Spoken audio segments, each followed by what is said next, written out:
L'Assemblée nationale, il se passe toujours quelque chose en ce moment, un slogan inventé par un grand magasin parisien, mais qui colle très bien à l'activité parlementaire. La surprise est venue tard hier soir lors de la discussion sur le budget et d'une série d'amendements déposés par la gauche. 12 milliards de dépenses supplémentaires en faveur de la rénovation thermique des logements. Ça, l'exécutif ne l'avait pas vraiment vu venir.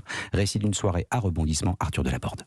Oui, dans un hémicycle clairsemé hier soir, 2 amendements écologistes et socialistes votés pour multiplier par 4 les crédits du dispositif MaPrimeRénov'. L'insoumis François Ruffin y voit une première mesure à la hauteur du défi climatique. Il y a 5 millions de passoires thermiques dans le pays. L'an dernier, 2500 ont été rénovées. Ça veut dire qu'à ce rythme-là, il faut 2000 ans pour simplement venir à bout des 5 millions de passoires thermiques. Donc évidemment, il faut galoper, il faut aller plus vite. Dans les rangs de la majorité, en revanche, on dénonce une surenchère budgétaire orchestrée par la NUP avec le soutien du Rassemblement national, à l'image du député Renaissance David Amiel. Vous avez volontairement fait le choix de l'absurde. Et pourquoi avez-vous fait ce choix? Parce qu'il n'y a pas de majorité alternative et que le prix de l'absurde, c'est d'obtenir les voix du Rassemblement national. 12 milliards d'euros de dépenses supplémentaires, nouveau revers pour le camp présidentiel privé de majorité absolue. Toutefois, le gouvernement va très probablement encore brandir le 49.3 dans les prochains jours, ce qui lui permettra d'écarter ces amendements. Arthur Delaborde du service politique d'Europe.